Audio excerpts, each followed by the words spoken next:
வணக்கம். Praise lord. Hallelujah. இயேசு ஆண்டவர். இந்த 2026வது ஆண்டிலே நான் உங்களை மீண்டும் சந்திப்பதில் பெரும் மகிழ்ச்சி அடைகின்றேன். பெரும் மகிழ்ச்சி அடைகின்றேன். தொடர்ந்து பார்த்து கொண்டிருக்கும் உங்கள் அனைவரையும் ஆண்டவர் ஆசீர்வதிப்பாராக. ஆண்டவர் ஆசீர்வதிப்பாராக. எங்க ஆசீர்வதிக்கிறார்? ஒன்றும் நடக்கல. பல வருஷமா தொல்லை. அதுலேருந்து வெளியே வர முடியல. இதுலேருந்து தொல்லைகளிலிருந்து வெளியே வர முடியல. எப்படி இருந்தால் வெளியே வரும்? ரிலீஸ் ஆக வேண்டும். கடந்த வாரம் எதுக்குள்ளே நீங்கள் மாட்டிக்கொண்டீர்களோ ரிலீஸ் ஆக வேண்டும். ரிலீஸ்னா என்ன? கொலை பண்ணிட்டு கொள்ளையடித்து ஜெயிலுக்கு போகிறான், 10 வருஷம் பொறுத்து திரும்பி வரான். அந்த ரிலீஸா? அடுத்த வாரம் படம் ரிலீஸ் ஆக போகுது. அந்த ரிலீஸா? அதல்ல. நாம் அனைவரும் கடந்த ஆண்டு பலவித கடன் தொல்லைகளாலும் மாட்டிக்கொண்டிருப்போம். என்ன செய்தாலும் அதிலிருந்து நாம் வெளியே வர முடியாமல் தவித்துக்கொண்டு மீண்டும் தொல்லைகளிலே மாட்டிக்கொண்டிருக்கின்றோம். இதிலிருந்து நாம் அனைவரும் வெளியே வர வேண்டும் என்றால் என்ன செய்ய வேண்டும்? அதுதான் இன்றைய செய்தி. கவனமா பாருங்க. எஸ்ஐயா 56:1 ஆண்டவர் கூறுவது இதுவே. யார் சொல்றாரு? கட்சி தலைவர்களா? பக்கத்து வீட்டுக்காரனா? ஆண்டவர் கூறுவது இதுவே. நீதியை நிலைநாட்டுங்கள், நேர்மையை கடைபிடிங்கள். நான் அளிக்கும் வெற்றி அண்மையில் உள்ளது. அப்ப இதெல்லாம் செஞ்சாக்கா அவருக்கு நமக்கு வெற்றி கிடைக்கும். கடந்த நாள் பல தொல்லைகள் எதை செஞ்சாலும் நமக்கு ஃபெயிலியர், தோல்விதான் கிடைக்குது. ஆனால் இப்பொழுது நீங்க செய்தியை கேட்ட பிறகு எல்லாமே உங்களுக்கு வெற்றியை கொடுப்பார். விரைவில் வெற்றி அளிக்கும். நான் அளிக்கும் வெற்றி விரைவில் கிடைக்கும். எப்படி கிடைக்கும்? நீதியை நிலைநாட்டுங்கள், நேர்மையை கடைபிடிங்கள். நான் அளிக்கும் வெற்றி அண்மையில் உள்ளது. எப்படி உள்ளது? நீதியோடு செயல்பட வேண்டும். நீதினா என்ன? அநியாயம் பண்ணக்கூடாது, அக்கிரமம் பண்ணக்கூடாது. 50,000 கடன் வாங்குறீங்க, கொடுத்துட்றாங்க 3 மாதம் பொறுத்து வட்டியோட. மாதம் வட்டி கரெக்டாக கட்டிடுறேன் என்று சொல்லிவிட்டு வாங்குறீங்க கடனை. வாங்கின பிறகு 3 மாதம் வட்டி கட்டுறீங்க. 3ஆவது மாதம் உங்களுக்கு அவர் கடன்காரனுக்கு கொடுக்க வேண்டிய 50,000 உங்களுக்கு எப்படியோ கிடைச்சிருச்சு. நீங்கள் என்ன செய்யணும்?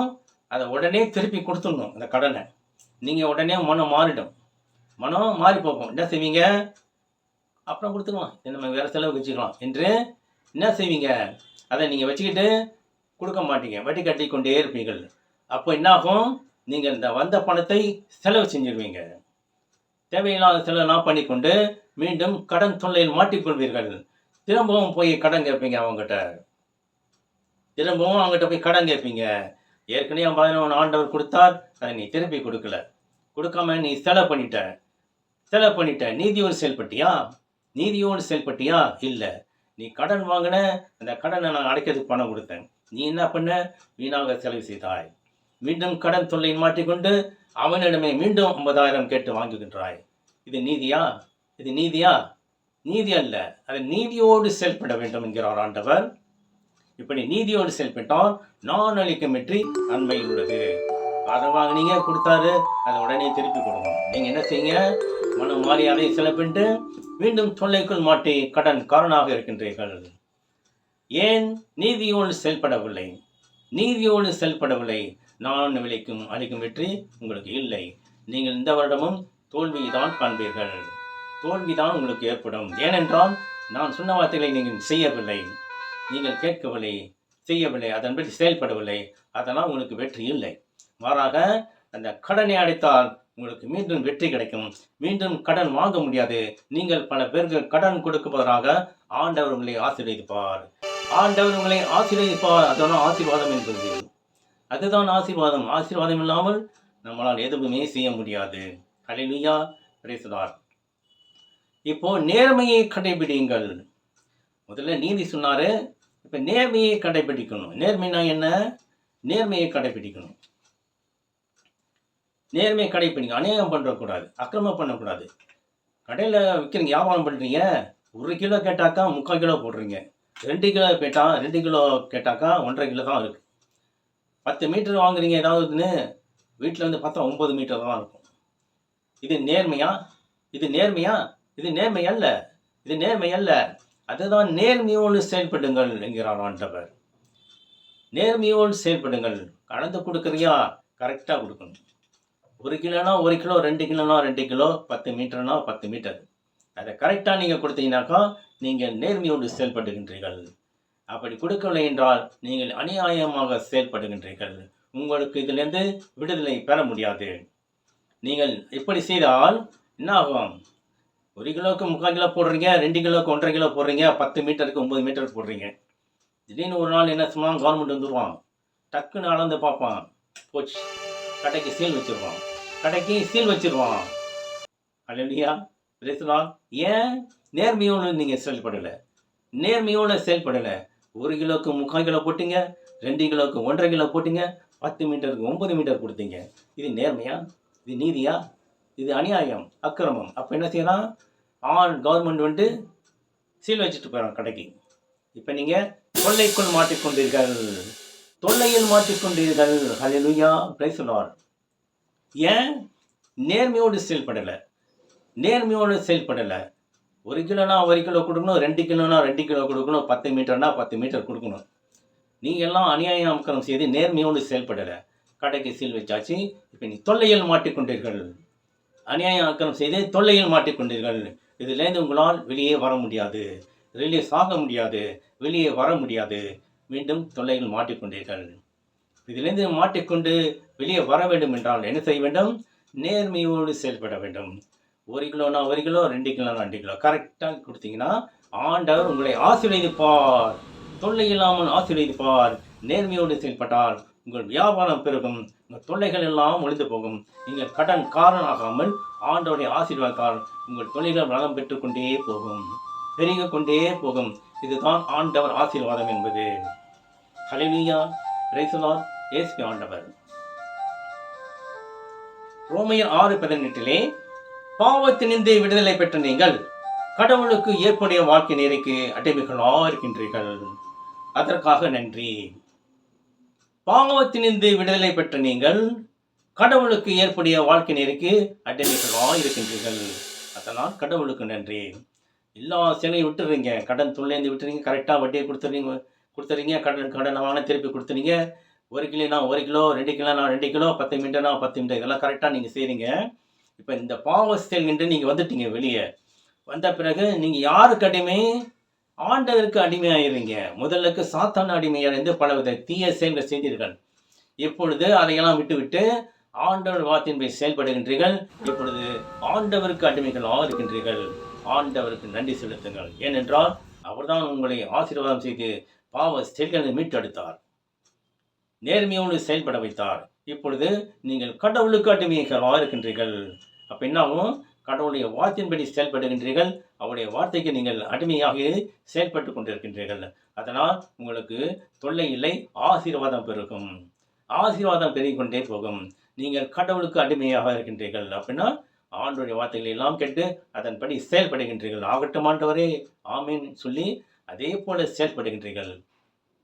இதனால் உங்களுக்கு வெற்றி கிடைக்கும், ஆசீர்வாதம் கிடைக்கும். ஆண்டவருக்கு நன்றி செலுத்துங்கள். ஹல்லேலூயா, பிரைஸ் தி லார்ட். இயேசு ஆண்டவர். ரோமையர் 6:22 ஆனால் இப்பொழுது நீங்கள் பாவத்திலிருந்து விடுதலை பெற்று கடவுளுக்கு அடிமையாகிவிட்டீர்கள். இதனால் நீங்கள் காணும் பயன் என்ன? எல்லாத்தையும் விட்டுட்டோம் ஆண்டவரே, நீங்கள் சொன்ன மாதிரி செஞ்சிட்டோம், பாவ செயலை விட்டுட்டோம், அநியாயக்கிரமத்தை விட்டுட்டோம், கரெக்டாக வட்டியெல்லாம் கொடுத்து கணக்காரனுக்கு கொடுத்துட்றோம், கரெக்டாக எடை போடுறோம், கரெக்டாக மீட்டர் கணக்கெலாம் அளந்து கொடுக்குறோம், எல்லாத்தையும் விட்டுட்டோம், உங்கள் வார்த்தையின்படியே நாங்கள் நடக்கிறோம் என்று சொல்வீர்கள். இதனால் நீங்கள் காணும் பயன் என்ன? இப்போ என்ன ஆண்டவர் எங்களுக்கு பயன்? முதல்ல இந்த பேர் நிறையா சம்பாதிச்சோம், திட்டு வேலை பண்ணி நிறையா சம்பாதிச்சோம், இப்போ நேர்மையாக செயல்படுறோம், எங்களுக்கு அந்த மாதிரி வருமானம் வரலையே, எங்களுக்கு என்ன பயன், எங்களுக்கு என்ன லாபம் என்று நீங்கள் ஆண்டவரை நோக்கி கேட்கின்றீர்கள். அவர் என்ன சொல்றாரு? இதனால் நீங்கள் காணும் பயன் என்ன? நீங்கள் காணும் பயன் என்ன? தூய வாழ்வு. அல்லேலூயா, தூய வாழ்வு. இதனால் இதன் முடிவு நிலை வாழ்வு. நிலை வாழ்வு. இதுக்கு முடிவு என்ன? நிலை வாழ்வு. முதல்ல அநியாயம் ஆக்கிரம் பண்ணீங்க, அதற்கு முடிவு பாதாளத்தில் இருக்கு. நரகத்தில் இருக்கு அதுக்கு தண்டனை. ஆனால் நேர்மையோடும் நீதியோடும் செயல்பட்டால் உங்களுக்கு என்ன கிடைக்கும்? தூய வாழ்வு கிடைக்கும். தூய வாழ்வு கிடைக்கும். இதன் முடிவு நிலை வாழ்வு. நிலை வாழ்வு, விண்ணகத்திலே நிலை வாழ்வு. நேர்மையோடு செயல்பட்டால் தூய வாழ்வு கிடைக்கும். அதன் முடிவு நிலை வாழ்வாக இருக்கும். ஆண்டவரோடு நிலைத்தின்று வாழலாம். பாவ செய்து அநியாயம் அக்கிரம் செய்தால் பாதாளத்தில் போய் நரக வேதனை அனுபவிக்க வேண்டியிருக்கும். அதுதான் ஆண்டோடைய தண்டனை என்பது. நீதியோடு செயல்பட்டால் தூய வாழ்வு கிடைக்கும், நிலையான வாழ்வு கிடைக்கும். அநியாயம் செய்தால் பாதாளத்தில் போய் நரக வேதனையை அனுபவிக்க வேண்டியிருக்கும். ஹல்லேலூயா, பிரைஸ் தி லார்ட், ஏசுவே ஆண்டவர். 2 பேதுரு 2ஆம் அதிகாரம் 19. அவர்கள் விடுதலை அளிப்பதாக வாக்களிக்கின்றனர், ஆனால் தாங்களோ அழிவு நேருக்கு அடிமைகளாக இருக்கின்றார்கள். ஏனெனில் இப்பொழுது ஒவ்வொருவரும் தம்மை ஆட்கொண்டிருப்பவற்றுக்கு அடிமைகளாக இருக்கின்றார்கள். ஒவ்வொருவரும் தம்மை ஆட்கொண்டிருப்பவற்றுக்கு அடிமைகளாக இருக்கின்றார்கள். ஆனால் தாங்களோ அழிவுக்கு அடிமைகளாக இருக்கின்றார்கள். இன்னும் அந்த பாவத்திலிருந்து வெளியே வரல. அழிவுக்கு அடிமையாக இருக்கிறானுங்க. அதிலிருந்து ரிலீஸ் ஆக முடியல. ஏனெனில் ஒவ்வொருவரும் தங்களை ஆட்கொண்டிருப்பவற்றுக்கு அப்படின்னா முடியல இருக்கான். அதுலேருந்து அவனால் வெளியே வர முடியல, ரிலீஸ் ஆக முடியல. அதற்கு அடிமையாகி ட்ரை பண்ணுறான், வெளியே வரணும்னு ட்ரை பண்ணுறான், முடியல. அதற்கு அடிமை ஆகிட்டான். கடன்காரன் அடிமை ஆகிட்டான். அதுலேருந்து வெளியே வர முடியல. கொடுத்த காசு ஆண்டவர் கொடுத்தா திருப்பி கொடுக்க சொல்லி அதையும் நீ செலவு பண்ணிட்டு அதற்கு அடிமையாயிட்ட. இப்படி பலவித தொல்லைகளால் நாம் அடிமையாகி கொண்டே இருக்கின்றோம். இதிலே வெளியே வர முடியாமல் போதைப் பொருளோ மது அருந்துதலோ, பெண்களுடன் போவதோ, ஆண்களுடன் செல்வதோ, இதெல்லாத்தையும் அடிமைகளாக இருக்கின்றார்கள். தங்களை ஆட்கொண்டிருப்பவற்றுக்கு எல்லாம் அவங்களுக்கு உள்ளே வந்து சேர்ந்துருச்சு மனசுக்குள்ள. அதுலேருந்து வெளியே வர முடியல, ரிலீஸ் ஆக முடியல. அதனால் அடிமைகளாக இருக்கின்றார்கள், அதற்கு அடிமைகளாக இருக்கின்றார்கள். ஆக இவர்கள் எல்லாம் இதிலிருந்து ரிலீஸ் ஆக வேண்டும் என்றால் நேர்மையோடு செயல்பட வேண்டும். நீதியோடு செயல்பட்டால் இதிலிருந்து ரிலீஸ் ஆக முடியும், வெளியே வர முடியும். ஹல்லேலூயா, பிரைஸ் தி லார்ட், ஹல்லேலூயா. கடைசியாக 1 பேதுரு 2ஆம் அதிகாரம் 14 இவ்வாறு சொல்லப்படுகின்றது, நீங்கள் விடுதலை பெற்றீர்கள் என்ற போர்வையில் மீண்டும் தீமை செய்யாதீர்கள். நீங்கள் விடுதலை பெற்றுள்ளீர்கள் என்றும் போர்வையில் தீமை செய்யாதீர்கள். நான் ரிலீஸ் ஆகிட்டேன், பாவத்திலிருந்து விடுதலை ஆகிட்டேன், ஆண்டவர் என்னை மீட்டார், நல்லா இருக்கேன் இப்போ என்று சொல்லிக்கொண்டு என்ன செய்யணும்? நீங்கள் அதற்கு அடிமையாகக்கூடாது. நான் இப்போல்லாம் நல்லா பரிசுத்தமாக இருக்கேன், எல்லாம் நேர்மையாக செயல்படுறேன், சத்தியம் பண்ணியிருக்கேன், நான் இன்னும் அந்த பாவத்தை செய்ய மாட்டேன் என்று சொல்லுவாங்க. ஆனால் சொல்லில் செய்வாங்க, செயலில் காட்ட மாட்டாங்க. மீண்டும் என்ன செய்வாங்க? அந்த போர்வையில் இருந்து கொண்டு அநியாயம். நான் அதெல்லாம் விட்டாச்சுப்பா அப்படின்வான். என்னப்பா இப்படி பண்ணுவோம், எல்லாம் இப்படிலாம் விட்டுட்டேன், அதெல்லாம் விட்டு 6 மாதம் ஆச்சுப்பா, எல்லாத்தையும் விட்டுட்டேன், எல்லா கெட்ட பழக்கம் விட்டுட்டேன், 6 மாதம் ஆச்சு இதெல்லாம் விட்டுட்டு, சத்தியம் கூட பண்ணியிருக்கேன் என்று என்ன செய்வாங்க? அந்த சொல்லிவிட்டு அந்த போர்வையில் அதை போத்தி கொண்டு மீண்டும் என்ன செய்வாங்க? அதன் தீமை செயல்களை செய்வார்கள். மது அருந்துவார்கள், போதைக்கு அடிமையாவார்கள், பல பெண்களுடன் செல்வார்கள், பல ஆண்களுடன் செல்வார்கள். இவர்களெல்லாம் தீமைக்கு அடிமையாக இருந்து தீமை என்றும் போர்வையில் அநியாயம் அக்கிரமம் செய்கின்றார்கள். ஹல்லேலூயா, பிரைஸ் தி லார்ட், இயேசு ஆண்டவர். கடவுளுக்கு அடிமைகளாக இருக்கின்றார்கள். விடுதலை பெற்றுள்ள நீங்கள் தீமை என்னும் போர்வையில் தீமை செய்யாதீர்கள். நீங்கள் விடுதலை பெற்றுள்ளீர்கள் என்றும் போர்வையில், நான் ரிலீஸ் ஆகிட்டேன், அதுலேருந்து தப்பிச்சு வந்துட்டேன் என்ற போர்வையில் மீண்டும் தீமை செய்யாதீர்கள். என்ன செய்ய வேண்டுமாறாக? கடவுளுக்கு அடிமையாக வேண்டும், கடவுளுக்கு அடிமையாக வேண்டும். கடவுள் வார்த்தைகளை கேட்டு அதன்படி செயல்பட்டால் நீங்கள் முந்தைய செய்திய பாவ செயல்கள் எல்லாத்திலும் ரிலீஸ் ஆகி ஆண்டவர் உங்களை ஆசீர்வதிப்பார், ஆண்டவர் உங்களை ஆசீர்வதிப்பார், ஆண்டவர் உங்களை ஆசீர்வதிப்பார். தான் ஆசீர்வாதம் என்பது. அந்த ஆசீர்வாதத்தில் தான் நாம் விடுதலை பெறுகின்றோம். விடுதலை பெற்ற பிறகு ஆண்டவர் ஆசீர்வாதம் கொடுக்கின்றார். அந்த ஆசீர்வாதத்திலே நம் பல பெரிய பெரிய பெரிய செயல்களெல்லாம் செய்கின்றோம். நம் செயல்களில் வெற்றியை காண்கின்றோம், தோல்வியே கிடைக்காது. இதற்கு முன்பாக பல செயல்கள் செய்தோம், வெற்றி கிடைக்கல, தோல்விதான் இருந்தது. ஏனென்றால் அவர் சொன்ன வார்த்தை நீங்கள் செயல்படவில்லை. அதனால் மீண்டும் மீண்டும் பாவ செயல் செய்து வெற்றி இல்லாமல் தோல்வியை அடைந்து கொண்டிருக்கின்றீர்கள். அன்பான தேவர்களே, கடந்த ஆண்டு இப்படிப்பட்ட பலவித தொல்லைகளால் நீங்கள் மாட்டிக்கொண்டிருக்கின்றீர்கள். பல ஆண்டுகளாக வெளியே வர முடியாமல் கடன் தொல்லையினாலும் நோய் தொல்லையினாலும் பலவித வேதனைகளாலும் நீங்கள் அதற்கு அடிமையாக அதனுள் நீங்கள் மாட்டிக்கொண்டிருக்கின்றீர்கள். அதில் வெளியே வர முடியவில்லை, ரிலீஸ் ஆக முடியவில்லை. அப்போ என்ன செய்யணும்? நீதியோடு செயல்பட வேண்டும், நேர்மையோடு செயல்பட வேண்டும். அப்படி என்றால் அவர் அளிக்கும் வெற்றி அண்மையில் இருக்கிறது. அப்படின்னா என்ன? அது நீதியோடும் நேர்மையோடும் செயல்பட்டால் ஆண்டவர் உங்களை ஆசீர்வதிப்பார். நீங்கள் செய்த காரியங்கள் அனைத்தும் வெற்றியாக முடியும். ஹல்லேலூயா, பிரைஸ் தி லார்ட். இயேசு ஆண்டவர். எனக்கு அன்பான பிள்ளைகளே, கடந்த வருடம் நீங்கள் இப்படியெல்லாம் இருந்திருப்பீங்க. கடந்த வருடம் மட்டும் இல்லை, பல ஆண்டுகளாக பல தொல்லைகளாலும் நோயினாலும் கடன் தொல்லைகளாலும் பலவித வேதனைகளாலும் சொந்தக்காரங்கள் தொல்லைகளாலும் நீங்கள் மாட்டிக்கொண்டிருப்பீர்கள். காரணம், நீங்கள் நேர்மையோடு செயல்படவில்லை, நீதியோடு செயல்படவில்லை. பாவத்தின் வெளியே வந்த பிறகு மீண்டும் அதையே செய்கின்றீர்கள். இப்படி இருந்தால் ஆண்டவருடைய ஆசீர்வாதம் உங்களுக்கு கிடைக்காது. அப்படி கிடைக்கவில்லை என்றால் நீங்கள் பாவம் செய்து கொண்டிருப்பீர்கள். மாறாக அதிலிருந்து ரிலீஸ் ஆகி ஆண்டவருக்கு அடிமையாக வேண்டும். ஆண்டவருக்கு அடிமையாகினால் ஆண்டவருடைய ஆசீர்வாதம் நமக்கு கிடைக்கும். ஆண்டவருடைய ஆசீர்வாதம் கிடைத்தால் நாம் செய்கின்ற செயல்கள் அனைத்துமே வெற்றியாக முடியும். தோல்வியே இருக்காது. வரப்போகும் ஆண்டுகளே தொல்லையில்லாத ஆண்டாக இருக்கும். இந்த ஆண்டு மட்டுமில்லை, வரப்போகிற எல்லா ஆண்டுகளுமே நமக்கு வெற்றியை தரும். தொல்லையில்லாத வாழ்வு கிடைக்கும். ஹல்லேலூயா, பிரைஸ் தி லார்ட். இயேசு ஆண்டவர். அன்பான பிள்ளையே, இப்படி நீங்கள் செய்ய வேண்டும். கடந்த வருடம் எப்படியெல்லாம் இருந்தீர்கள் என்று சிந்தனை செய்து பாருங்கள். இப்பொழுது செய்தியை கேட்ட பிறகு இப்படிப்பட்ட செயல்களை நீங்கள் செய்து கொண்டிருந்தால், கடன் தொல்லைகளோ நோயிலோ அநியாயமோ அக்கிரமோ நீதி இல்லாமல் செயல்பட்டால் அதிலேருந்து நீங்கள் ரிலீஸ் ஆகுங்க, வெளியே வந்துடுங்க. எப்படி வெளியே வரணும்? நேர்மையோடும் நீதியோடும் செயல்பட்டால் அதிலேருந்து ஆண்டவர் உங்களுக்கு விடுதலை கொடுப்பார். அந்த விடுதலை மூலம் ஆண்டவர் உங்களை ஆசீர்வதிப்பார். அந்த ஆசீர்வாதத்தால் நீங்கள் பெரும் வளமுடன்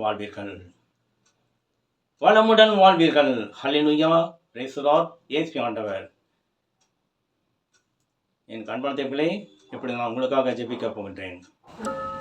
எங்கள் அன்பான தந்தை இறைவனை போற்றுகிறோம், துதிக்கின்றோம், ஆராதிக்கின்றோம். மகிமை நிறைந்தவரை போற்றுகிறோம், உன்னத தேவனை போற்றுகிறோம், விண்ணையும் மண்ணையும் படைத்தவரை போற்றுகிறோம்.